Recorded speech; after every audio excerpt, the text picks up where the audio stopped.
You're listening to Best Forevers, a podcast for kindred spirits, a podcast that encourages you to love more of your friends and to further consider the issues that plague friendships. I'm Alysa Lucas, and I'm so glad to be connecting with my friend Claire online right now. Hi, Claire. Hi. There she is. I'm back. She's back for a book club episode, but also now that we've been in sort of the social distancing, it feels so much even better to be connecting and having conversation and being able to see you. How are you doing? I'm pretty good. I'm seeing a face that's not my family member, so that's kind of nice a little bit. I love them dearly, but all day, every day, it's getting to be a lot. And in my house, I see two cats and a dog's face every day, and it's wonderful. I'm sure they love a belly rub. They love a walk. It's great. Yeah.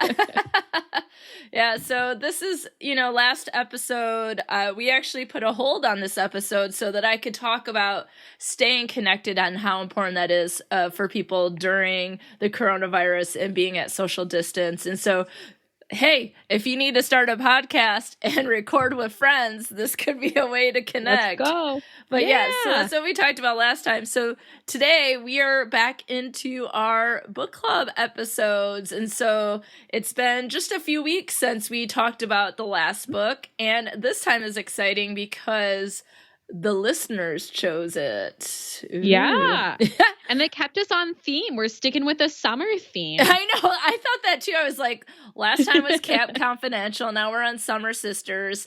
And actually, I get to choose the next book. I wonder if it has a summer theme. Oh, it's not critical to the story, but maybe it is. So, as a reminder, friends, the book club episodes, we take turns unleashing a book with friendship themes on the other from our tweenhood. We read that book and then provide fun, snarky, and sometimes useful commentary on the books and what we learned about friendship from reading the book. As we were just talking about, we just read Claire's choice, Camp Confidential, and now we're trying something new. We had you listeners vote on this book, and it's finally time to cover a book by the Queen, Judy Blume.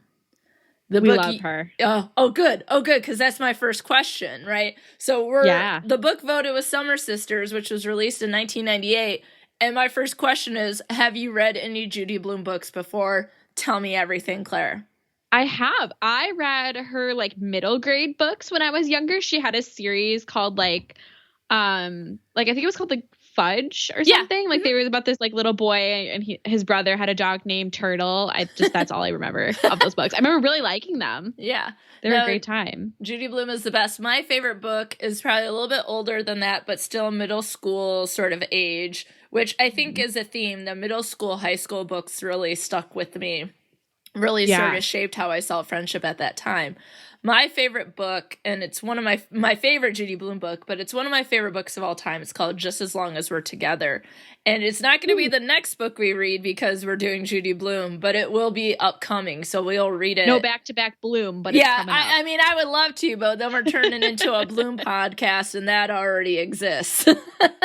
So yeah, if you're out there, I think it's called the Judy Blume Saloon, and they go through all the books and stuff. So it already exists, so we don't need to step on their toes. But what I love about this book is it's about two best friends, and they're in 7th grade, and sort of all the things that start happening as they get older, just sort of the daily life. Even if it's not that big a deal, it's like a crisis for a 7th grader. And then sort of what happens when a third person enters the friendship. So is it possible for there to be 3 friends? And one of the things that I really do love about Judy Blume and her books is that she does not shy away from the ones that I've read and that I've enjoyed, including Forever, which is my mom's favorite Judy Blume book. She does not shy away from reality, right? She does not shy away from talking about periods, virginity. She's like, let's do it all. And, some people might be like, clutch my pearls. I don't want to talk about menstruation. However, that's teenhood. It's what's happening. And I just always really took on the fact that she didn't shy away from talking about conflict and how to work through it with your friends. Mm-hmm. And so for me, I mean, think about this podcast focuses on celebrating friendship and working through the issues. So very much Just As Long As We're Together shaped how I see friendship. And then and then with this book, we jump into what is called adult reading. So she has all sorts of books, and now we're reading Level up. Yeah, we leveled up with this one, friends. And those of you who've read it already, you know. So it was a little jarring to have my sweet but complicated Just As Long As We're Together in my head. And I've read Summer Sisters before, and I loved it, but I could not remember it. And as I was reading it, I was like, oh my God, like the controversy and scandal. So let's start with, there's two descriptions. There's basically, I had the hardback book. And so I did as well. I had the what do you call it? The sleeve or the dust jacket. The dust jacket. Thank you. So it's not the back cover. It's on the inside. And then we also have the flap. Goodreads. Yep, the flap. And then we have the Goodreads. So before we talk about what our thoughts are, we should probably talk about what the book is about. So how about I start and then you do the Goodreads one? Sounds good. All right. So this is from the dust cover flap. When Victoria Leonard answers the phone in her Manhattan office, Caitlin's voice catches her by surprise. Vix hasn't talked to her oldest friend in months. Caitlin's news takes her breath away, and Vix is transported back in time, back to the moment she and Caitlin Summers first met, back to the, ready for it, casual betrayals and whispered confessions of their long, complicated friendship, back to the magical island where the two friends became Summer Sisters. Caitlin dazzled Vix from the start, sweeping her into the heart of the unruly Summers family, into a world of privilege, adventure, and sexual daring. Vix's bond with her Summer family forever reshapes her ties to her own, opening doors to opportunities she had never imagined, until this summer she falls passionately in love. Then in one shattering moment on a moon-swept vineyard beach.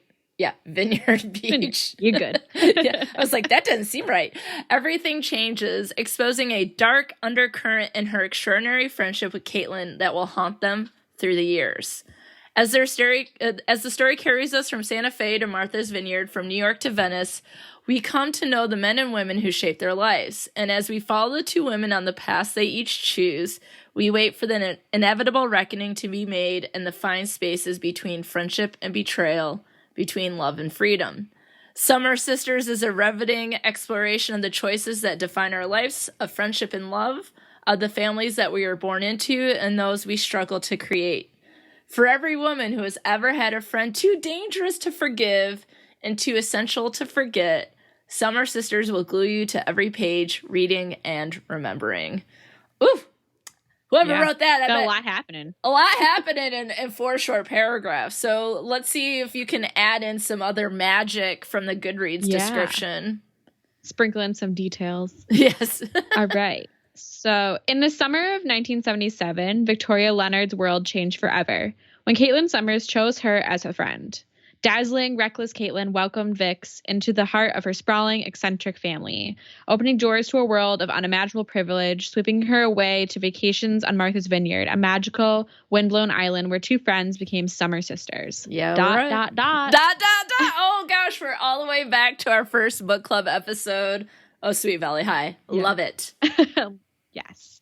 Now, years later, Vix is working in New York City. Caitlin is getting married on the vineyard, and the early magic of their long, complicated friendship has faded. But Caitlin has begged Vix to come to her wedding, to be her maid of honor. And Vix knows that she will go for the friend whose casual betrayals she remembers all too well. Because Vix wants to understand what happened during the last shattering summer. After all these years, she needs to know why her best friend, her Summer sister, still has the power to break her heart. ... Yes. Wow. So there are a couple things that are common throughout that, right? We got privilege. We got that Caitlin. Can I talk? Caitlin is dazzling, and there's a lot of casual betrayals. Which, how would one define casual betrayal? To me, a betrayal is a betrayal. Yeah. I mean, I guess there's some that are more serious than others, but just like, it almost makes it sound like, oops-a-daisy. Yeah, like, oops, I ate your leftovers from dinner. Sorry. Well, actually, that might not even be casual. That is a straight up betrayal. Depending on what my leftovers are. It's like when my brother makes me cheesecake and other people try to eat it. No, I'm like Joey from Friends. Joey doesn't share food. Okay, so now that we got some background, we got friends that meet at a very young age, and then their friendship sort of runs the course of most of their, from childhood to middle adulthood. And we see that it's complicated friendship. So what were your first thoughts of Summer Sisters? Who, coming from someone who read her books about fudge. Yes. I knew nothing. And like Queen Judy Blume, I was like, it's going to be well written. So I knew I was going to like it. Yeah. Because that's a big thing with me with books. If I don't like the writing style, I struggle. And I knew already, I was like, okay, I know it's regardless of content, I'm going to like this book. Yeah. And I was like, ooh, wow. The first like 20 pages, I was like, what is happening right now? Like, I just was not expecting what I got out of it. I read it almost all in one sitting because I was stuck in an airport. So that was, I think it was a good way to read it because I was able to just keep going and follow all the way through. Yeah, and the thing is, it's a page turner, though. It is, for sure. It's gripping. The reviews did not lie. Well, and I would say, like I said, I've already read it. I've owned this book for a while. I bought another copy for doing this so that I could do a contest with patrons of Best Forevers, and one of them will also have the joy of reading about casual betrayals. And privilege and all the other things that happen on Martha's Vineyard. You can have in the palm of your hand. Yeah, everything by the Queen, right? Yes. And I have to say that for a lot of it, I was like, I don't remember this. Did I read a different Summer? I was like, Judy Blume. I was like, it's an extension of what she does, but she does it appropriate for age, right? Yes. And that seems like an absolute skill. Right. Yeah. And just again sort of confirms her placement as the Queen. And I think that I was just shocked by a lot of things, but then sort of reflected on it and was like, you know, I think it's an interesting book because it comes down to it, and there's a word that we both talked about in our descriptions of it. And I guess that's where I like to start. And so we're going to set up this episode a little bit different. And instead of just talking through the entire plot summary, we are going to talk about the themes of friendship using some of the plot to sort of support it, because there's so much to talk about and there's so much detail. And we have questions, and the first one I want to ask is not on our list. Can you handle that, Claire? Ooh. Oh, yeah. Off script. Let's go. Off script. Improv. I didn't spend 6 hours scripting this for nothing. But anyway, but one of the things that sticks out to me is the word complicated. And it makes me wonder, should friendships be complicated? I don't know. See, I've never really like had like a super complicated relationship with any of my friends. Like, we generally get along very well, and I'm generally friends with people that are pretty similar in temperament to myself, so it's not like we have a lot of differences in personality. Like, there are differences, but we're similar enough that it's not really an issue of like causing conflict within the friendship as often as like it happened here. Yeah, because that's one of the things, and as we'll talk about, that, you know, they meet when they're in middle school age, and then we carry through to about the time that they turn 30. Right. So about half their life of being friends. And sometimes I just was wondering, like, why would Victoria want to stay friends with Caitlin? Yeah. And should our friendships be complicated? But then, you know, it's one of those things, like, if a romantic relationship was complicated, you know, it's something that people might work through. Or if it's just something that's like a deal breaker, it might be like, well, this isn't for us and we might have to end it. And I think that we might be more likely to stand by complicated friendships just because of time and experience. And really, it might show that friends learn to accept their friends, right? Yeah. Even for all the difficulties. But having said all that, I'm like, Victoria, you had so many outs. And she's much more tolerant than I am in terms of like what thrown at her, I'd be like, what are you doing? Yes. So the book opens up where they're adults and Victoria's at work and Caitlin's like, I'm getting married and you have to be my maid of honor. And they hadn't seen or talked to each other in months, which becomes something very common in their friendship. And she finds out who she's marrying and she gets sick, and then it's like, can they still be their summer sisters? Which leads us right into when they meet in 1977 in middle school. And so what do you think of them as individuals, and what do you think of the two of them as friends as we meet them? Yeah. Caitlin gave me a lot of like manic pixie dream girl energy, but not necessarily in like a bad way. Like, cause we weren't like, she wasn't being put on a pedestal by like another, like by a partner, by a romantic interest. It was more of like idealizing a friend. Like she's this wild and crazy and kind of fun and passionate girl. And Vix is more like, can't take as many risks because of her background. Like Caitlin has money. Caitlin can fall back on a trust fund. Like Vix is kind of just scraping to get by, like her family has like a family member with disabilities, like just different challenges she's facing that doesn't allow her to be so much of a free spirit. So they're definitely like two sides of the same coin, like very opposite, but also like similar in other ways. Yeah.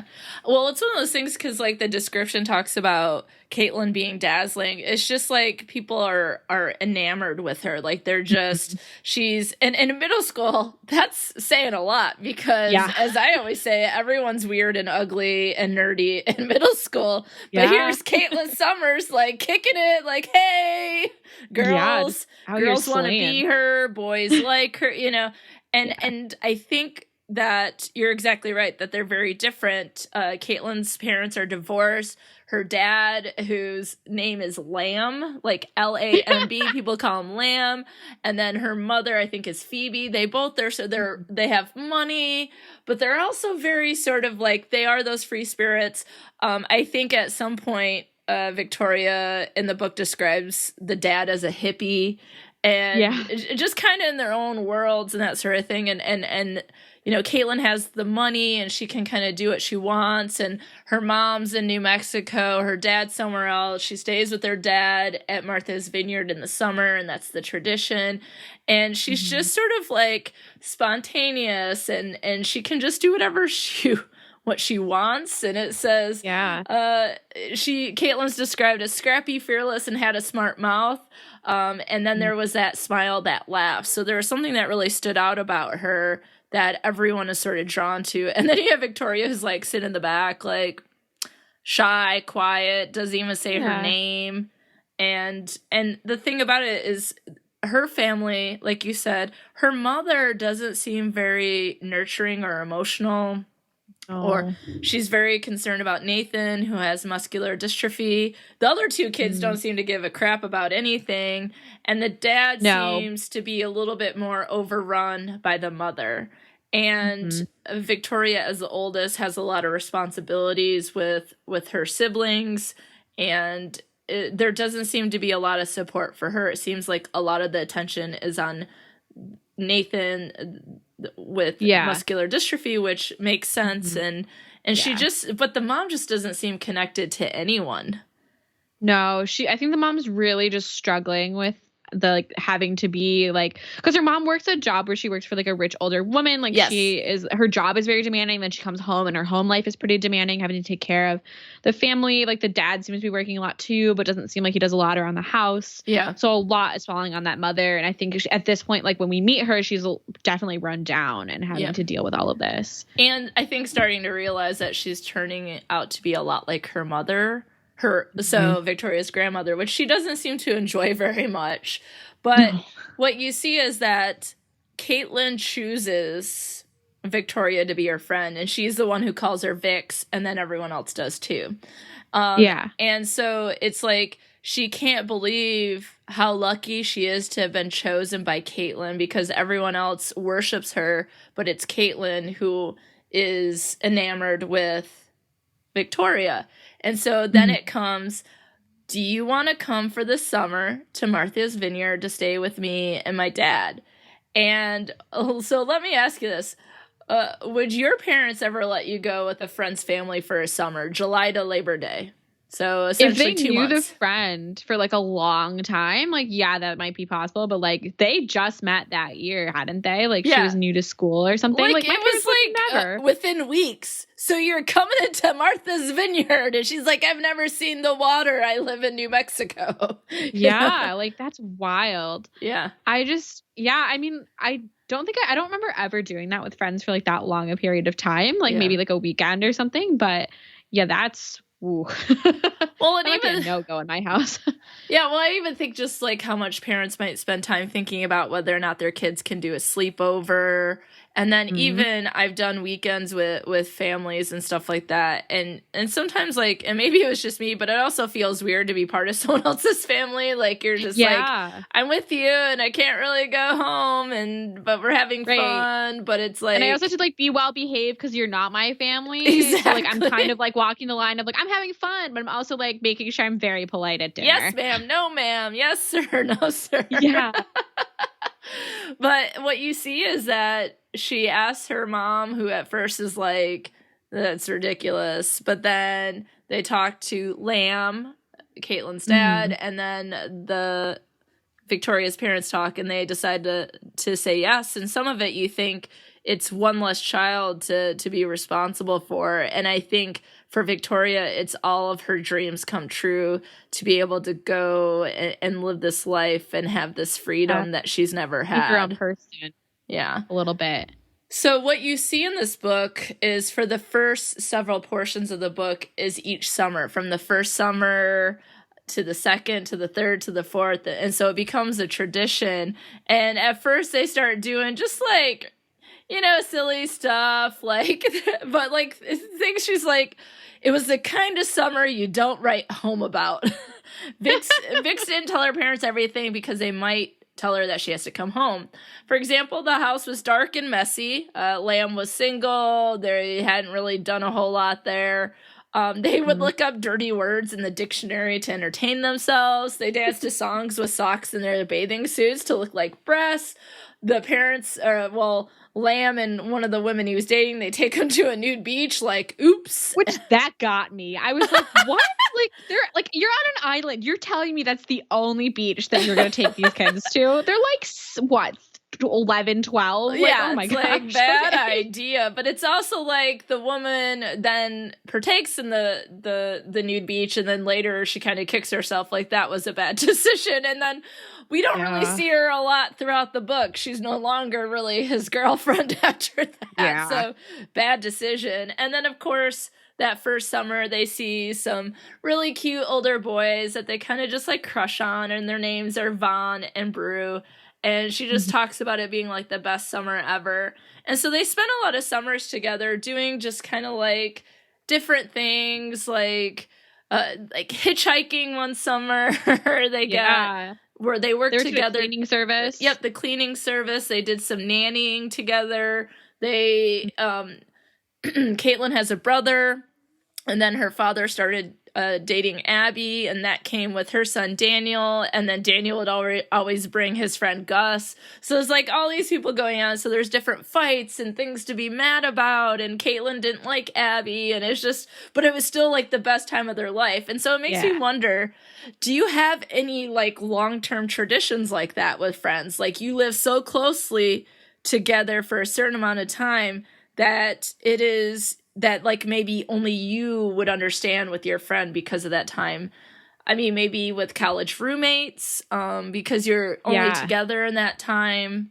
Yeah, definitely college roommates. Not so much when I was younger, just because we all like my friends live pretty close locally. So like we didn't really go places. We'd hang out like around town. We'd still go home to our own houses at night. Yeah. Stuff like that. So like, remember, like I have pretty vivid memories of summer, like going to get ice cream with friends and like riding bikes to the park and stuff like that, to go to the pool, stuff like that. But nothing like long term like this. Like this is very much like a college roommate situation where you're together day in, day out. Like you live in very close quarters.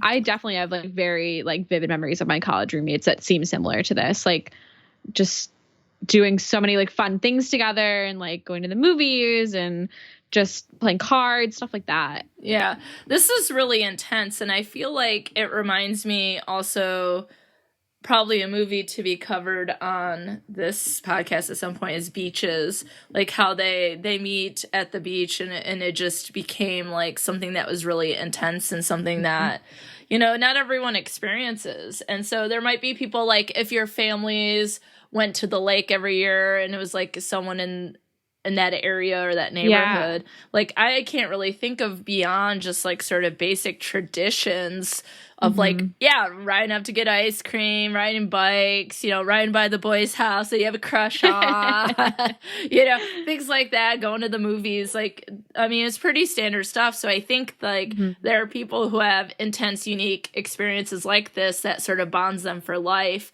And so we sort of see that and they experience a lot of things. Like, you know, Vix feels slightly guilty about being there when her brother, who she adores, Nathan, is at home. You know, the next summer they come back and Abby and Lamb are now married. So the house has been completely redone. And so you have more of this mother figure in the house. And Victoria fantasizes about Abby being her mother because she is very motherly. Yeah. And so it's just one of those things like every summer they would add more things in. And one of the later summers, they go and nanny together, and it's a family, like a really rich family where the dad is a famous actor. Yeah. And Vix gets really uncomfortable because it's like he's trying to make a move on them, but specifically on Vix. And of course, Vix being that impulsive sort of person is like, I just wanted to see. Oh, Caitlin, excuse me. Yeah. Caitlin. It's okay. Yeah, sorry, mixed up their names. Caitlin just wants to see what happens. And it's like, he's married and he's older and it's illegal. So how about no? And Victoria wants out of it. And so it's one of those things, they have a lot of fun moments, but they also have, especially Victoria, has a lot of uncomfortable and weird moments with her friends. So, but then the next summer leads us into the next part of the story. And so my first question for you is, how do boys impact friendships? Oh, boy. Yikes. At that age, it can be rough. That can be hard to manage because like people become friend droppers, I feel like, pretty quick. Yeah. Oh yeah. I got a boyfriend, bye. Yeah, that's the classic move of like, I don't have time for anything but my boyfriend and like whatever work I have this summer or whatever's going on, like whatever activities I have. Like, ugh. Yeah, I've had that experience with friends before where they just kind of be consumed and they come back eventually, but like it hurts at first. Yeah, I think there can be a lot of jealousy because it might be like your friend is replacing you with this boy. There isn't as much time, but there can also be envy, especially in this case, because maybe people are having different experiences. So when they come back to this summer, Caitlin's 17, and she's really mad because she doesn't have boobs. Even though she's still the most dazzling person, she sees it as a defect that she doesn't have big breasts, right? God doesn't give with both hands, everybody. Like, it's okay. It's fine. Exactly. But she comes back and she talks about losing her virginity. And of course, Brew and Vaughn are the older boys that have been sort of, kind of crushing on over the years. It starts to become more of a reality. And so I love how the book says Caitlin starts whooping it up with boys. Classic. But they start like spending more time with Vaughn and Brew. And I think that actually Caitlin gets upset that it's like Caitlin is sort of, and there's nothing wrong with this. It's like seeing, dating a lot of boys or kissing boys, whatever. Like she's 17 and, that's fine. There's no judgment there. But again, the difference between the two is that Victoria is much more reserved. And so she's more interested and has a crush. And it's almost like she's committed to figuring out what might happen with Brew. And that sort of thing, whereas Caitlin's sort of kissing on Vaughn, and it doesn't seem like that big of a deal. But you can start to see, and this is what Judy Blume does so well, is working through sort of the changes in puberty and things like that, and how she starts fantasizing about Brew, and she even does like I think about pressing my breast against him, and then I had the same thought about Gus, who's Daniel's friend that comes every summer, and then she gets like embarrassed that she had that thought about Gus. But this is also the summer, Caitlin throws Vix a 17th birthday party that ends up being a disaster. It's the four of them. It's Caitlin. It is Vaughn and Brew. And it seems like Vaughn and Caitlin are kind of making out, and Brew and Victoria are making out. There's a picnic. There's cake with sparklers on it, and there's marijuana. And then sort of disaster happens in the sense that they get high, which happens. Yeah, they got a little too high. Like they weren't like managing it. Like at least for Vix, it was a little bit too much for her to handle. Because everything at this point she's very reserved on, and so she's making out. She thinks that she is, touching and kissing Brew, but it ends up being Vaughn, and she gets very upset and runs into the water with all of them chasing after her, and she gets so mad at Caitlin that she ends up leaving in the middle of the night and goes to stay with Trish, the woman at the nude beach. Yeah. Lamb's ex, Trish. Yeah. Which she came back, she's still friends, right? Yeah. So I was thinking, like, the way that their friendship has gone and how it's changing and how, Victoria's more interested in Brew, and maybe Caitlin sees that as a problem. That part of me thinks that she planned for that to happen. And I was wondering what you thought. I did too. It felt a little bit too intentional, especially when she didn't stop Vix. Like, you had chances to stop her before that escalated, and you didn't step in. So that makes me think like you're trying to sabotage a little bit. Like, Caitlin to me has like some self-sabotaging tendencies and also like sabotaging others a little bit, because she just doesn't know how to handle the situation well, and like is unhappy but doesn't know how to make it better in like a constructive way rather than destructive. Yeah. That's a really good point, that people, like, how does self-sabotage turn into sabotaging other people?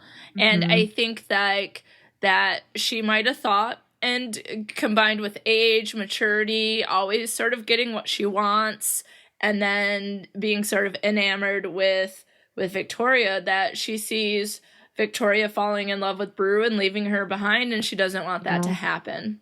Yeah, and it might also be like she's used to being the one that's like ahead of the curve. Like she's the more like adventurous one, the more like mature, quote unquote. Like she's moving through phases faster than Vix is. Yeah. And now that Vix is taking the step beyond her, she's like, I can't have that. I have to be the one that's like the one that Vix is looking to for what to do next versus me looking at Vix. Yeah, so she always is like one-upping. Like she has to one-up.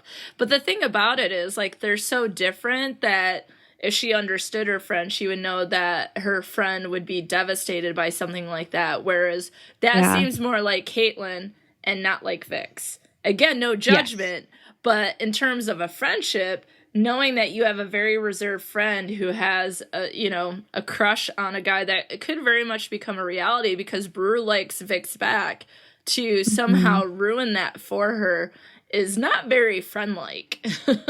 No.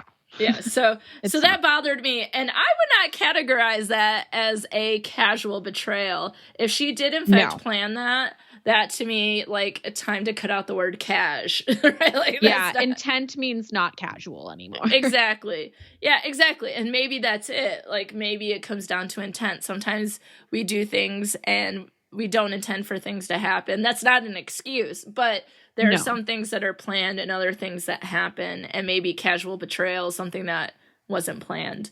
But what's interesting is, Caitlin goes from what we both considered or interpreted as being a very planned sabotage or a betrayal of her friend, very quickly turns around, because when Vix goes to stay with Trish, she's not returning Abby's call. She's not letting them know what's going on, anything like that.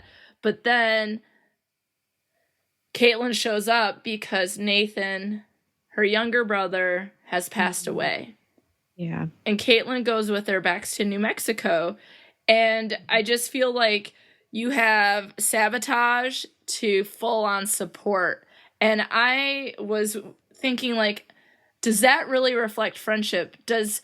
And I think it does. Like, even if we've done something wrong, or we do something, or something has been done to us, that it immediately might be dropped because of something that's way more important. Like, you might be in a fight, but you'll put your weapons down if something really bad happens. You know what I mean? Like, everybody will disarm and, like, we'll just go straight into support mode if we have to, you know?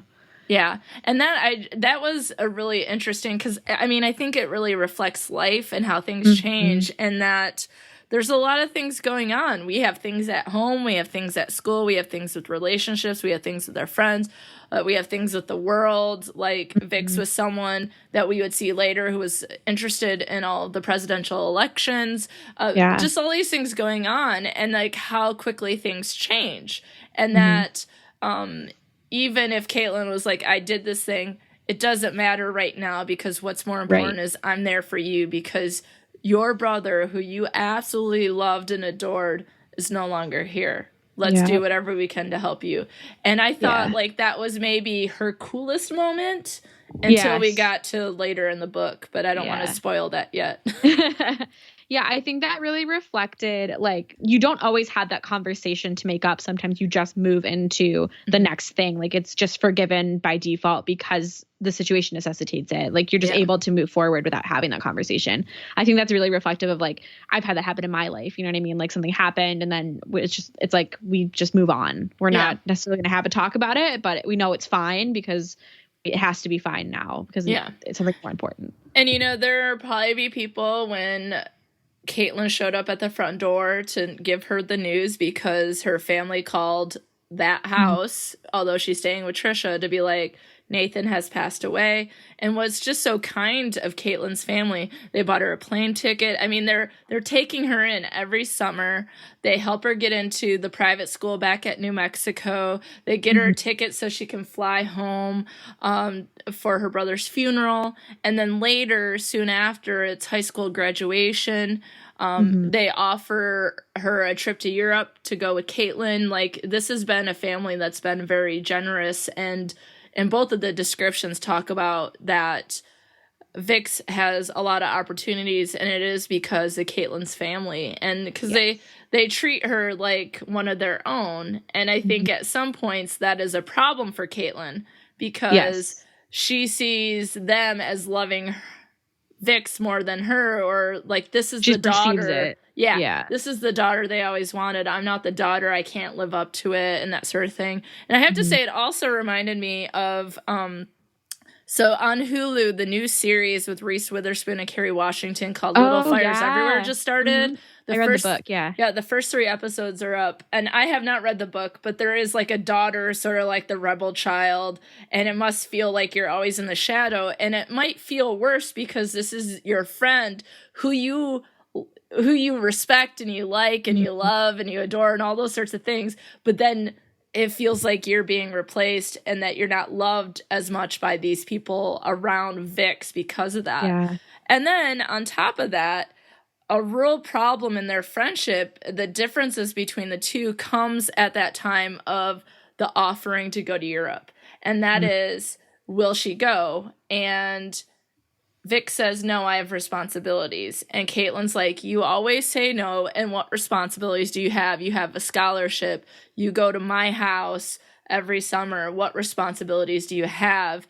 And so Caitlin is always off going and do things and wanting to have adventures with her friend. And her friend is always like, no. Yeah, I'm definitely the Vix friend. I'm like more reserved. I think it's more of like, I'm not as bold as a lot of my like a lot of my friends love to do, like, oh, let's do like a road trip, let's do this, and I'm like, I'm a bit of a worrier, so I'm kind of like, oh, I don't know if I want to do that, like not sure, like I end up getting talked into it and I have a good time, but like I'm definitely the initial Vix of like, oh, maybe not, like I'm like somewhere in between. Like, I obviously don't have the money to go cray cray like Caitlin can, right? But I also like across Europe. Off I go. But there are things that I'd like to do, and sometimes friends are like, yeah, let's do it. It's fun, and sometimes they're not, and it's like it happens, and so is life. But it's got to be frustrating to have a friend that you've known for a very long time and know intimately through this very intense bonding experience through these summer vacations to never do anything that you want to do, or to at least feel that way. Like, this is Caitlin's perception. And so what ends up happening is Caitlin goes off to Europe and Vix goes to the summer back to the vineyard, even though Caitlin's not there. And that is the summer that she is full on in love with Brew. So she spends all her time with him. So that leads into, this is a major transition, which is closer to your experience than to mine. Yeah. How do you think graduating high school, and we can even say college here, but in the book it's high school, how does graduating high school change their friendship?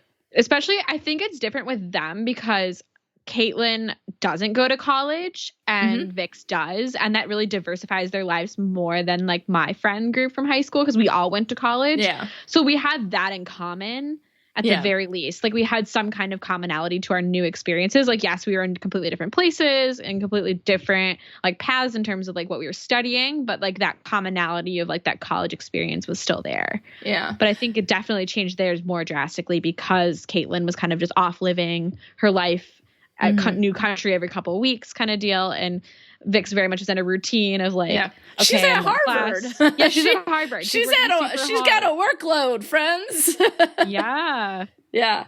And I think that is, Vix is experiencing the workload of Harvard. She has a new roommate who is absolutely irritated with the fact that she has this friend, and I'm using air quotes, this friend who calls at all hours of the night and to talk about where she is. And I had this affair and I had this thing happen and now I'm going here and I learned how to dance and I did this and I'm opening a restaurant and then Vix tells her roommate Maya, well, it's because of the time change. She's like, she's ahead of time. She doesn't need to call us in the middle of the night.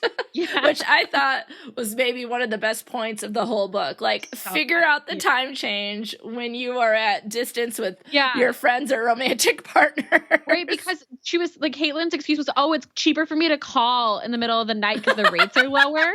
But it's like, it's not the middle of the night where you are. It's the middle of the night where I am. And that would be cheaper for me, maybe an outgoing call, not you. Well, and I think that goes back to some of the descriptions in the book that Vix has for her friend Caitlin, is that she doesn't always tell the truth. And really, that doesn't matter. Cheaper doesn't matter to this person in general, right? I think that's a really good point, though. Like, college, that transition, your daily life completely changes 100%, where you might have been in classes all day, you're in the same school, you eat lunch together, you're on teams or in clubs, or you spend time together. It's just all the time. And then you go to college, and even if you're at the same college, are you living in the same space? How do your schedules, connect with each other? But then even more when you're at a distance, it's almost like out of sight, out of mind. Like, that can happen a lot. And we had a blog for a hot minute, my high school friends and I. Nice. I don't know where that URL is. I think it might be like a private page, quote unquote. I have no idea. But Claire, that's I'm going to be like, if you can find that blog, we need to see an example. I might have some of my entries saved on my Google Drive. I'll look and see. Please. And for friends that also listen to Fatalities, this is like the PowerPoint level of the top like outlaws that you did, or what was it again? I don't know. Top American Outlaws or something. Yeah. I have a whole folder of them. I found them. Oh, I can't wait. But yeah, there's lots going on, but not only are you working on the friendship that you have with Caitlin and Vix, now Vix is in a situation where she has a new roommate who's irritated with her, but also wants to know a lot more about her, but Vix doesn't share very much. She goes to classes and then she goes to see Brew, and that's about it. And so she's not necessarily making new friends per se. And then you also sort of wonder what's happening with Caitlin. Wherever she goes, she has to make new friends. And I think Caitlin's much better at it because she just chooses people. And that's exactly what happened. Vix got chosen by Caitlin. But I think that this book, even though it's about their friendship, does focus far more on Vix than Caitlin, because Caitlin disappears. She disappears. Yeah. She's traveling around the world. She drops in postcards and the phone calls. And it made me wonder, would you want a friend to do that? Like, is this positive or negative or both, right? Like, having someone who's traveling the world and just is kind of dropping in, and at some point she sort of drops in for like a day. just sort of never knowing and it being sort of a surprise. What do you think about that? I think it puts less pressure on keeping in touch in that way because it's so sporadic, like you don't feel the pressure like as the one who's at home and like entrenched in a routine to try to keep up. Like they'll pop in when they can kind of thing. And then you catch up in that moment rather than trying to consistently make a call schedule or like we did that blog posting schedule that never was on time ever. So stuff like that. Yeah. I think that pressure is off a little bit. Well, I also think it's, to me, so now that we're in social distancing, I can say one of the highlights of my day is visiting with the mail lady. And visiting, I mean, Finn goes to the window and barks at her, and I wave from where I am in the house and say, thank you. And there was one day where my parents were here before we went into more social isolation.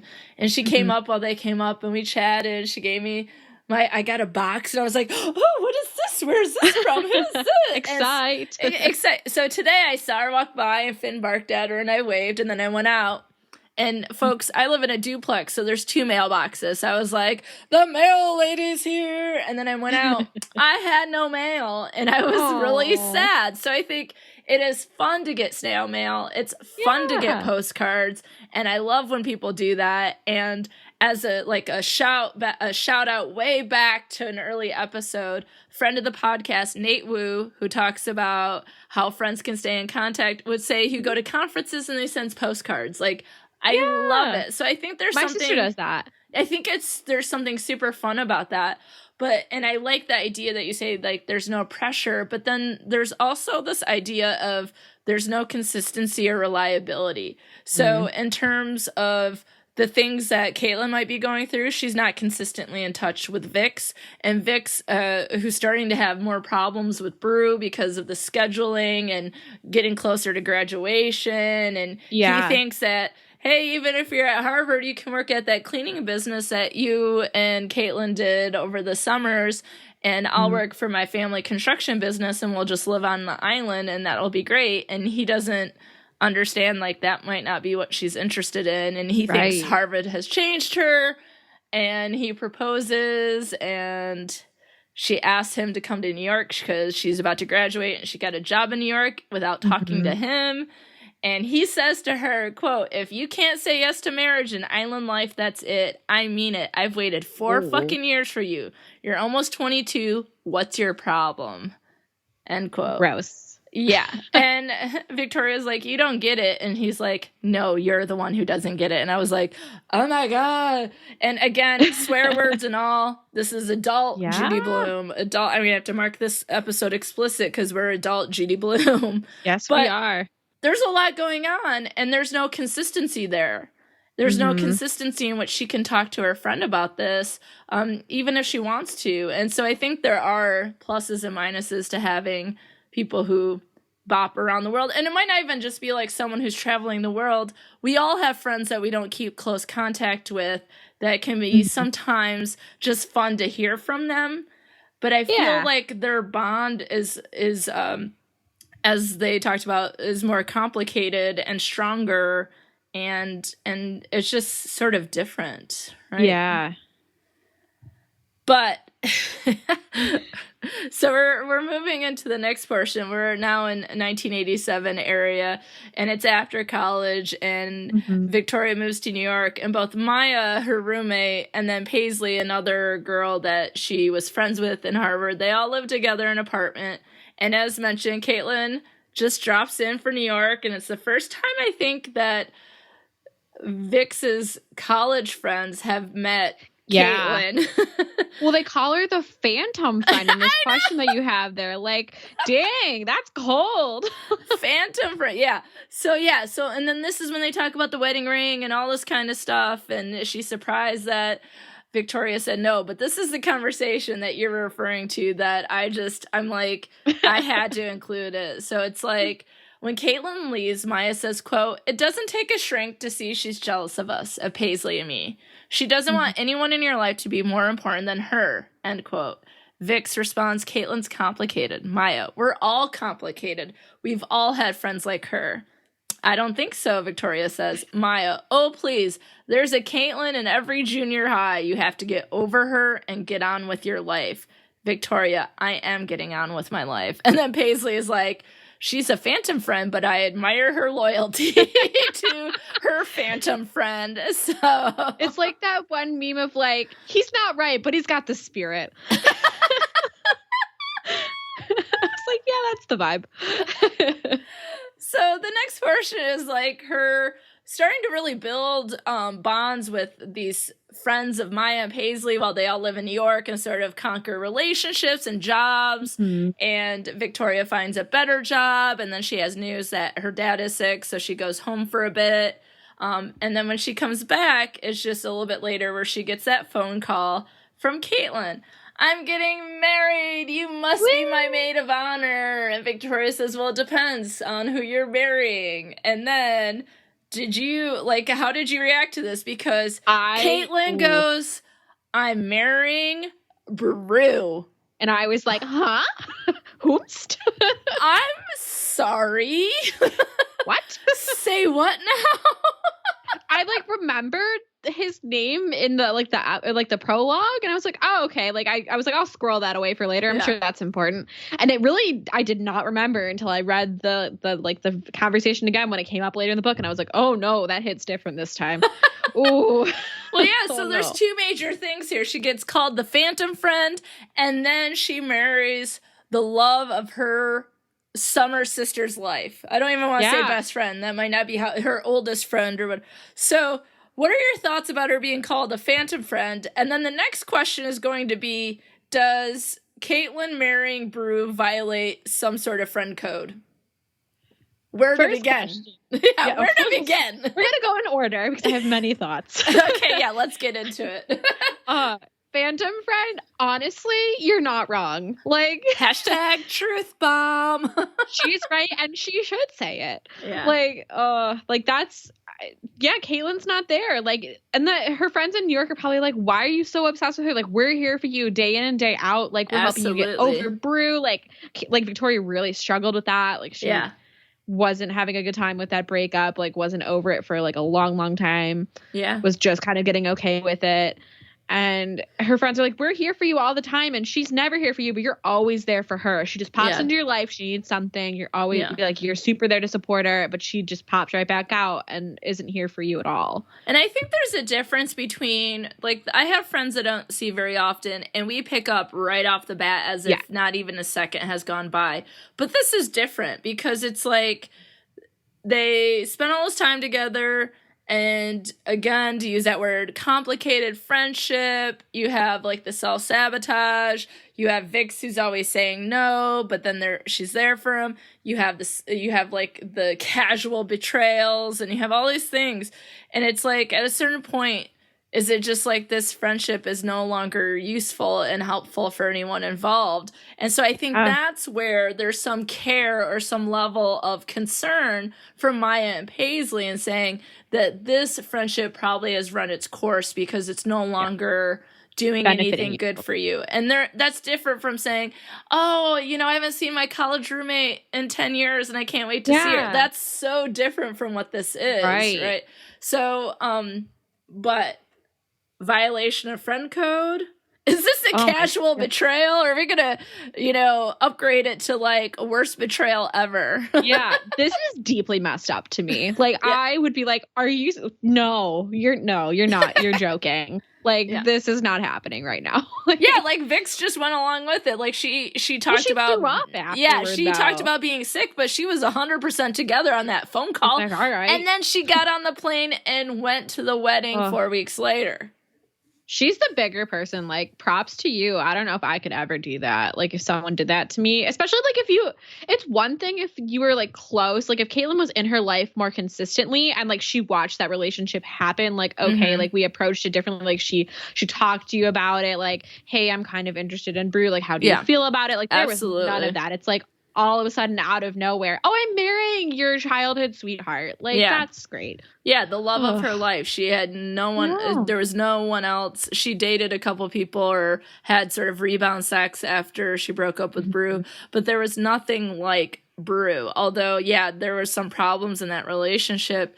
I have concerns that she would just call and tell her that that was happening and then sort of demand that she be the maid of honor and that she has to come when it's like there's no conversation to be had at all. You have nothing else to say to her. There's no other, I mean... Like, have some tact, would you? Yeah. Like, please. Don't you think that she's going to be upset? And then when she goes, it's like, you know, she wants to talk about it. Like, so Caitlyn's like, can we talk about this? And it's like, you should have done that before. This should have been, and why? And so in the book, they tell us basically... This was a multiple conversation situation. Exactly. This was not hey, I'm getting married. And it's not for the night before the wedding. Like, are you kidding me? Oh, my goodness. Yeah. Wild. So, yeah, it's crazy. And then... it's one thing to like go, but then she also served as maid of honor. And the other thing is that Brew said nothing to her too. So I don't want to put all of this, have Caitlyn shoulder all this responsibility. It just seems like some people might be like, that's a code violation, dunzo, nothing else. Yeah. And other people might be like, this is what happens if people are happy in love.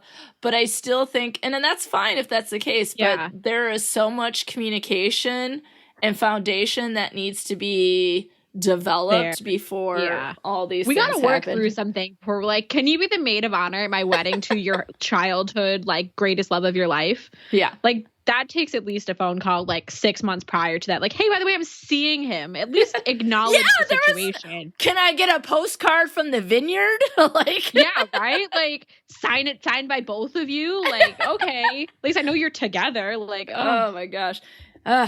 That's when you're like, we at least needed some Facebook or something. I mean, geez Louise. Yeah. But we start to move in, like, the final portion of the book. And this leads into the wedding. And it says, quote, Maya and Paisley are wrong. Caitlyn isn't someone you get over. She's someone to come to terms with.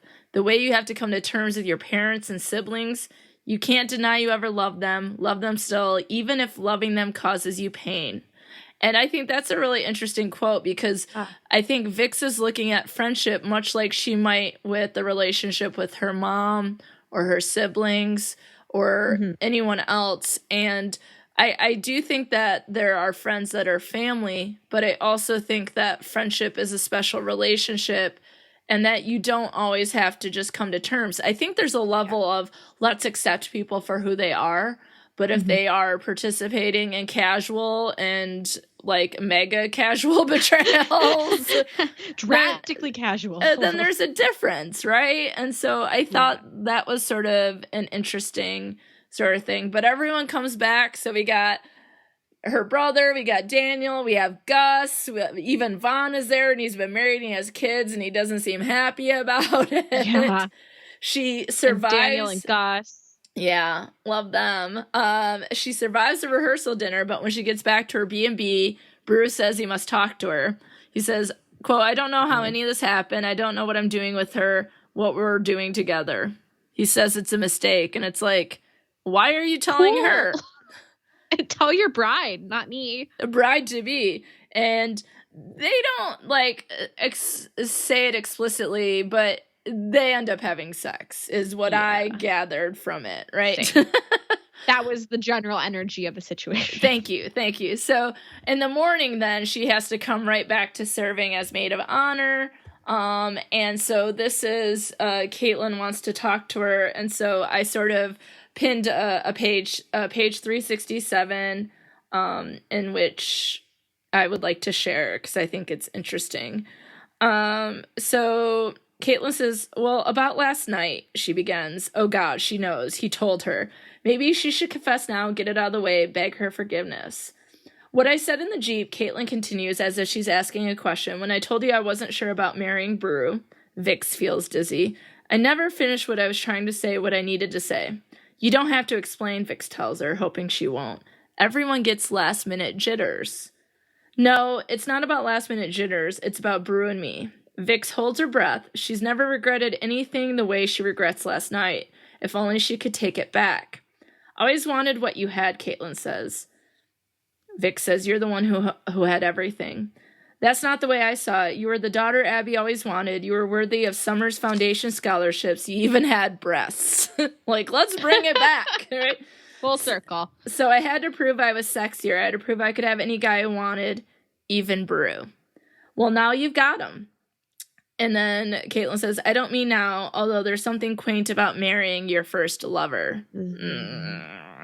Vix is thoroughly confused. Aren't you forgetting the ski instructor in Italy junior year? Caitlin shakes her head. I invented him for you. You invented the ski instructor? So you think I was first. Vix is having trouble digesting this. You mean you lied? Couldn't we say I was imaginative? Great. She's like, okay, so I lied. What about Vaughn? Did you make him up too? And what about the other 100 or so she's heard about over the years? Oh, Vaughn, we were never actually, consummated our affair. He wouldn't wear a condom. You could see where that got him. Anyway, he liked all the other stuff better, end quote. They stand there looking at one another until Caitlin says, you mean you never knew? You never guessed? Vix feels as she can't breathe. She grasps the bed rail. Caitlin's voice goes whispery. Quote, after Nathan, after the funeral, when I came back to the vineyard, you asked me to explain to him. You asked me to tell him why you wouldn't come back. It just happened. It didn't mean anything, really. I admit I was jealous because he loved you so much, but even more because you loved him. I wanted to prove to you that he was just like all the others, following his pointer through life. And then Vic says Brew was never like that. And then she says, why do you think I stayed away? Haven't you ever wondered about that?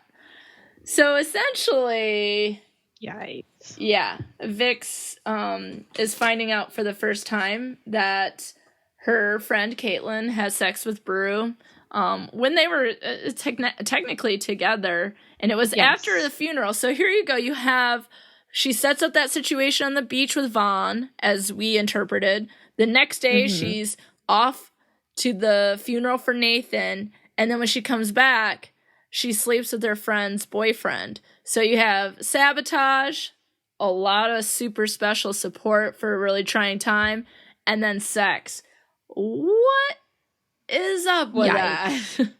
So my question is, how do you think she handled the secret? Not great.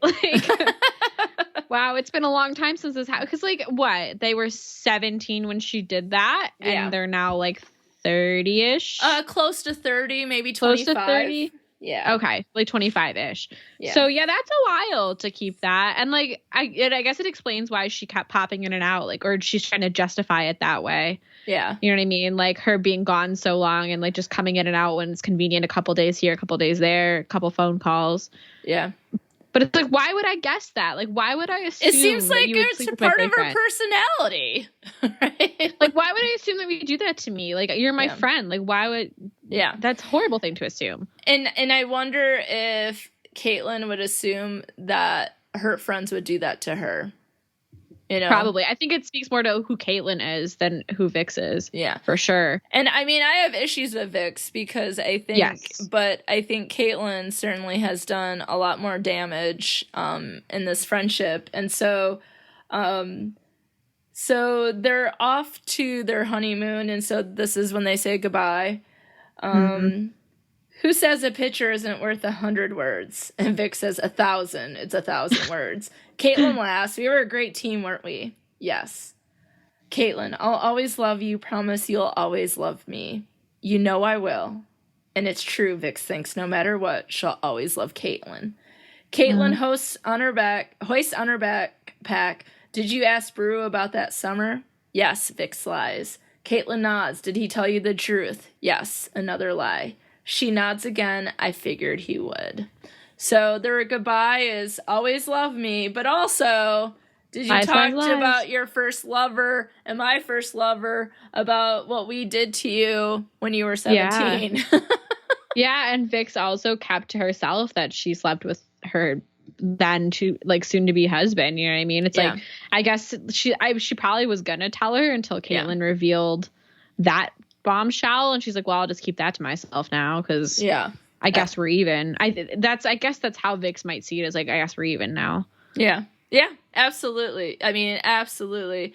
And so they did in fact get married And then one of the things is this book moves, there's a lot of detail at the beginning, and then as time goes by, it moves a lot faster. And isn't that life, right? It feels like the summers were long when you're 10, and then the summers are like 10 seconds when you're 18, 28, 38, etc. Yes. So we learn that they get married. A year later, Caitlin gives birth to a baby girl named Maisie, and they all go to celebrate the girl's first birthday another year later.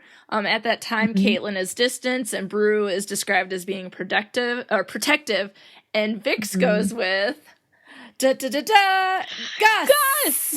Oh, I was so excited. I liked like Vix and Gus's vibes the whole time. I was kind of like, I like him better than Brew. Like I was kind of into the Brew thing at first because I was like, I know that vibe. It's like being into Donnie Wahlberg and New Kids on the Block, but settling for, someone else. I'm joking. But like, so at their wedding, Gus sort of admits that, Vix was his first love. And so they reconnected then. And so they go. And then directly after celebrating the baby's birthday, Gus and Vix go to Florida to visit her mom. And so a week later, though, after that trip, Caitlin takes her daughter Maisie to Abby and Lamb's and asks them to watch her, and she doesn't return. 2 weeks turns into 2 years, and Brew wonders why he didn't see it coming. And it's like, durr. As my 11-year-old nephew says, durr. You tried to put a wild horse in a pen, and it didn't work. It didn't work. And the night before the wedding, you had sex with someone else, and you were like, I don't know what I'm doing. Okay. Yeah. You're just getting married to get married? Like, what's going on? So years pass, and before her 30th birthday, Vix receives an airline ticket in the mail from Caitlin, and she joins her in Milan. Vix is 6 months pregnant, is married to Gus. Whoop, whoop. Yeah. The two friends spend time together, but it isn't until the last day that Caitlin asks her about Maisie. She learns that Brew is now married to Star, which was this vitamin lady that we saw a couple times throughout the book. In college, when Brew's like, you have to take vitamins to Caitlin. He kept trying to solve her problems with vitamins, which was really strange. And I was like, was that really common in like the late 80s? That seems more like a now vibe than a then vibe. Like everyone's on their health kicks now. Yeah, he's instead of vitamins, he's like, here's some essential oils. Exactly. So here's some protein powder. So they have a conversation as they're hanging out, and let me see. Vix tells her, I'm happy. You have no regrets. Regrets about Brew? No regrets about Brew. And then she asks, I have regrets about you, though. And Caitlin says, me? Vix says that you couldn't come to me when you were struggling, when you were in pain. And Caitlin says, you think I was struggling? You think I was in pain? She nods. Caitlin says, why can't you see me for what I am? A self-centered bitch who doesn't give a flying fuck about anyone but herself, who takes off when going gets tough, who lies and cheats to get what she wants, who lies to her best friend just to stay ahead of the game. Vic says, no, that's not who you are. And Caitlin says, I did Maisie the best favor I could by leaving. And Vic shakes her head. Aren't you going to ask me how I could do it? How I could abandon my own child? Aren't you going to tell me what a fuck-up I am? Vic says, I don't have to. Caitlin says, I'm useless. Worse than Phoebe ever was, and Phoebe was Caitlin's mom. Vix holds her, strokes her hair, tries to comfort her. How can you care about me after all I've done to you? To me, I don't think that is the issue. But it is. I used you. I took everything I could from you. And Vic says, I never saw it that way. I was grateful just to be your friend.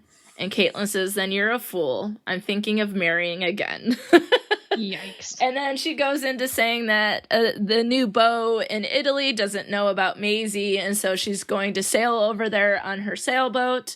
And she hasn't decided whether or not she's going to tell him about Maisie. And Vix asks, can you call and say yes or no what you decide to do? And she never hears what she decided.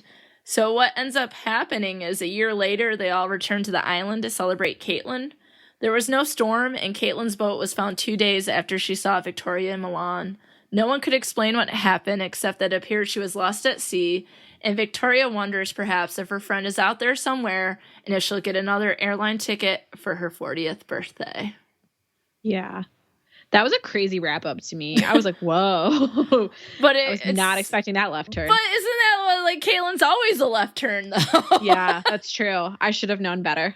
So how do you think their lives turned out, like Victoria and Caitlin? Like, I think that Victoria owes everything to Caitlin choosing her as a friend in a way, at least in that moment, because it created the path of her life, which allowed her better education and scholarships and to sort of grow out of her family, because had she stayed there, I think that she would have turned out just like her mom. Yeah. And she never would have left New Mexico. She would have never left. And so I think like the best people in this book were Abby and Lamb. And Gus. I love Gus. Once he was past being a teenager, because they were annoying, of course. Yes. Because boys are annoying as teenagers. That was like a fake laugh, but like a real laugh and like a wink laugh, you know. It's just all wrapped up in one. Everyone's annoying when they're teenagers. Yes, we are. Well, we grow out of it. Some teenagers are awesome. Anyways, I'm going to get myself out of this conversation about teenagers.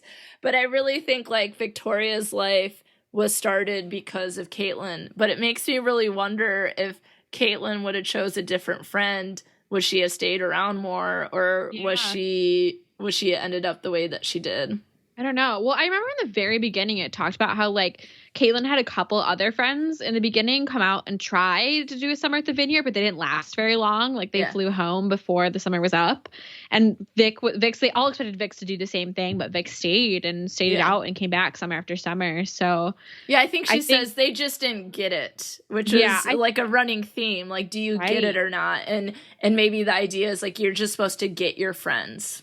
Yeah, I think Caitlin owes her in return then, because Vix really was there for her and was always, she never abandoned her. She was always right there to pick her back up when Caitlin ever decided to pop into her life or pop back out or whatever Caitlin needed. She was always there for her. Yeah, even in Milan, and saying like, you don't need me to say these things to you, like, and that's not who you are. So it's like one of those things that friends do is like, we put that mirror up, but also remind our friends of who they are and the kind of people they are, and that they're worthy and all these sorts of things. And so I think they greatly shaped each other's lives. I just wondered if they should have been friends as long as they were. Like, I still wonder why Vix will always love Caitlin. And some of it might be that they balance each other out. So there is some level of excitement, some level of fantasy that she had, and maybe it's something like she said, I'm just grateful to be your friend. And maybe that is her way of saying, I wouldn't be where I am without you. I wouldn't gone out of New Mexico. I wouldn't have the education. I wouldn't have the life. She would have never met Gus. Like everything that she has essentially. And it's not saying that she didn't work hard or didn't do anything, because Harvard isn't just like handed to you. Yeah, exactly. Like, she always seemed to work hard and that sort of thing. But I think that in some ways it didn't rub off enough, in my opinion. But I do think that Caitlin adds some excitement to this very reserved, very quiet, very rigid life that Vix had. For sure. I totally agree. The most important question, though, is do you think Caitlin is still alive? I've been thinking about this for a while now. Like, I'm not. I go back and forth. I don't really know. I think I wish she is, and I wish she was happy, but I also kind of wish she isn't, just for the fact that there's some peace there for her family, and that there's some closure, and that she's just not out there wandering the world without being tethered to them in some way. And causing trouble and havoc and wherever she goes. Yeah. Or just wondering, constantly worrying about her and wondering where she is. Is she okay? Like, at least now they know, like, in some way there's some closure to Caitlin in a sense. Yeah, and I do think, though, one of the thoughts I have is that boating lost at sea could have been her suicide, and that seeing Vix for one last time is what she needed to do, and saying, like, why wouldn't she tell me that you're struggling? but then she's like, I'm not struggling. So is that just her being her, or all the things that she's saying about herself, how awful she is and everything that she's done? Is this her way of like ending things? And I certainly hope that's not the case at all. Yeah. No. But that's one of the thoughts I have as well. Like, so you have like an accident, you have a suicide, or you have something staged, which would totally be Caitlin. That is such a Caitlin move, though. Oh my gosh. So yeah, I'd be interested to think what other people think about the book, about Judy Blume going adult, about Caitlin, about their friendship, about Baru, about whether or not you think Caitlin is alive. Me and Claire want to know everything. All the thoughts. Yeah. Give us all of them. What are your final thoughts about this book and friendship? This book, like this friendship, was a ride. Like it's up and down. Like we're just all over the place. I read this just after coming back from Florida. I was at Universal with a friend there, and I was like, "Yep, this is like a roller coaster I was on all weekend. We're just don't know where the blind turns are. There's a sudden drop. Okay, but it was a very enjoyable read. I think Judy Blume is a master storyteller, and her ability to just kind of transcend and show us these girls in different points of their lives and still like grow these characters across their whole like young adult life is amazing. Yeah. And I think, again, as I said before, she just is not afraid to do the things that probably happen in life that when you hear about it, you're like, I can't believe someone would do that. But this is stuff that it might not happen all the time, but like the behaviors, like self-sabotaging or casual betrayals or full-on fights or sleeping with someone's boyfriend. These things happen, but we might just not talk about them enough. So I can appreciate and be grateful that there are stories that kind of talk about it, because then you can see sort of like how it might impact a friendship, and think about what you might do in those situations. But for me, I question this friendship, and I think it makes sense for when they're in middle school and maybe even up to high school. But I think the event that appeared to be staged at the beach on Vic's 17th birthday would have ended it for me. But at the same time, I say that, but if I was in Vic's situation, I might not have made that decision. I might have stayed right along with her. And sort of what I really take away from this is that there is some level of loyalty and acceptance of our friends that I appreciate in these two, and that's something that I take away from this book. And one of my friendships are complicated. It's not it's just not a Facebook status. Right, exactly. Like going off of like what you just said, like friendships are complicated. Like to me, my biggest takeaway is like you can't really judge these relationships from the outside if you're not living this friendship. Like there might be reasons that you don't know about, like why Vic stayed in it all this time and why Caitlin is the way she is. Like I watching this play out, it's like, I know what I would do possibly in that situation, but I don't know for sure. So I can't really pass judgment on Vic's or Caitlin's decisions. Yeah, we can't like pre or Monday morning quarterback when we're not in it. But I think there's still a lot to be taken away from it. And one last shout out to the Queen for being able to write at so many different levels and to not shy away from the real stuff. I mean, when she talked about them riding their bikes secretly up to some store to buy pads because they were starting their period, I was like, yeah, that is Judy Blume all the way. There she is. There she Shining is. Through. Oh, God bless. So thank you, listeners, for choosing this book. Yes. It is now my turn and back to me to choose a book. And I have decided to go not with tweenhood. I have decided to stay adults. Wow. And I've decided to go a little bit more creepy, mysterious, etc. So we are going to read, and you already know this, so it's not as big of a surprise. We talked about this a few months ago. We are tackling the first book in James Patterson's Women's Murder Club series called First to Die. And so he is the best-selling author of the Alex Cross novels, Along Came a Spider, Kiss the Girls, and Pop Goes a Weasel. And then this is the women's murder club, featuring a 4-women team that occasionally works outside the system. None of the gritty darkness or frenzied action is lost in First to Die, although the female protagonists offer an even deeper emotional context to the suspense thriller. So let me tell you a little bit about it. So we're going to be meeting Inspector Lindsay Boxer of the San Francisco Police Department. She suddenly finds herself in the middle of 2 horrifying situations. The first is that she's just learned she has an often fatal blood disease. Okay. Shit, girl. The second is a double homicide case she's now heading up that involves the murder of newlyweds on their wedding night, which is why I thought it might be summer themed, because most weddings happen in the summer. True. Yeah. That is true. So, burdened with Chris Rowley, a new partner reassigned from the mayor's office, Lindsay finds that she has too much to deal with and turns to her best friend Claire, the head medical examiner on the case.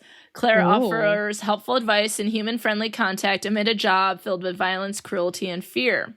Soon, a fledgling newspaper reporter, Cindy, makes contact with Lindsay looking for a career-making story. Although Lindsay can't officially comment on the case, the 2 women form a rapport, and Cindy joins Lindsay and Claire for their weekly meeting. When a second pair of newlyweds is murdered, and later a third, the investigation leads to a prominent crime writer, Nicholas Jinks, who has a history of spousal abuse, and he's into kinky, dangerous sex games. Oh, boy. So with the help of an understanding assistant DA, Jill Bernhardt, Lindsay tries to make a case against Jinx, who even had an affair with one of the slain women. Eventually, Jill joins the murder club, and the 4 ladies share private interdepartmental information in an effort to track and stop the killer before he strikes again. Wow. So we have it's like Sex in the City plus murder, y'all. Plus 4, I'm not saying they weren't smart women, but like 4 women that come together to make something happen. So they have like friendship, but then they have like a greater purpose. Like, yeah. So, and I love, you have a reporter, the medical examiner, a cop, and a DA. Let's change the world. All lady SVU vibe. Let's go. Oh yeah, it's like 4 Olivia Bensons is going to be great. Yeah. So before we end today, though, Claire and I thought we would talk about some recommendations, some of the things that we're watching, reading, playing, or listening to, because most of us, or all of us, should be staying a little bit more at home right now. So what are some of your recommendations? I have more of a staycation book for all of you, just because I figure we all need some happy, like, fun vibes going on. And I also have a thriller recommendation. All right, let's hear it. Mix it up a little bit. So the first one is The Unhoneymooners by Christina Lauren. Okay. It's a good, like, enemies to lovers, like, fake marriage trope situation set in Hawaii. Oh. You want some tropical vibes? Like, ooh, summer. Yeah, summer. All year round. I just love summer. So there you go. Yeah. And then I just finished the thriller Lock Every Door by Riley Sager, I think, or Sager. That was very good. It's set in New York about a woman that is an apartment sitter in like a very old building, and some creepy stuff starts happening. Oh, that sounds interesting. Yeah. And the title is just really good advice. Lock your doors. Yeah, lock every door. So yes. I have one book recommendation, and then I have a TV recommendation that's also a preview for future episodes. So the book recommendation I also recommended on fatalities. So it is something that I really enjoyed. So I just read the book Woman on the Edge by Samantha M. Bailey. And it's her debut novel. And it is basically this woman is waiting for the train, and a woman comes up to her, calls her by name, and says that she must take care of her baby. And then the woman jumps in front of the train. Oh, and so she becomes sort of a suspect. Like, did she steal the baby? How did this woman know her? And it has the vibes of, is it Gone Girl or Girl on a Train or whatever? One of those where the back and forth chapters between people. So the chapters are the woman who's standing on the train, waiting for the train, and then the next chapter is the woman who gave her the baby. And so you have like the two angles. And that was a quick read. It was an interesting read. So I say get on that. My TV show recommendation, you best get ready because I am on my second rewatch viewing for research in the last 3 weeks of one of the greatest TV shows of all time, highlighting my favorite friendship of all time, and that is the TV show Psych, which you can have all seasons are available on Amazon Prime. I also have them on DVD if anyone needs to borrow. But Gus and Sean are my favorite friends, and I'm finally taking some time, a couple episodes in which to talk about them. Already got the person who makes my sticker designs making a special Psych sticker, so I'm super excited. And the show is great. Laugh out loud. And I'm watching it a second time within days. Like, I finished it and then took like a day off and restarted it because I want to get as much of the ideas and things like that. And it doesn't get old. It's funny. Their friendship. There's some parts that are problematic and some parts that should be celebrated, just like what we do on the podcast. And I can't wait for it. So if you've never seen Psych, you better get on it, friends, because it's good. Oh, I'm one of those. I'll have to watch Psych now. I have time. I know, right? Sorry, my jaw dropped. On the floor. On the floor. Let me pick it back up. But yeah, so now you have homework. First off, get First to Die by James Patterson. And then I already have the audiobook requested. Excellent. And then you're watching Psych. And then everyone else, let me know what you're into. We can make a list of recommendations and share with people during this difficult and uncertain and weird, wild time that we're living in right now. And then, of course, check out Summer Sisters by the Queen. And so until next time, friends, think of your summer sisters fondly, but maybe also consider if that friendship is still serving its purpose. Because without our friends, who would we be? Listening to Best Forevers. If you like what you hear, be sure to subscribe, rate, review, and of course, share with a friend. Please be sure to follow Best Forevers on Facebook, Twitter, and Instagram at Best Forevers Pod, and I'm at Dr. Alysa Lucas on Twitter. You can always find the podcast webpage for more information at bestforeverspod.com, and share your stories of friendship by emailing me at bestforeverspod@gmail.com. And if you'd like to support the movement to love on our friends more, check out the podcast on patreon.com/bestforeverspod. Now, friends, check out this recommended podcast that you must get in your ear holes immediately.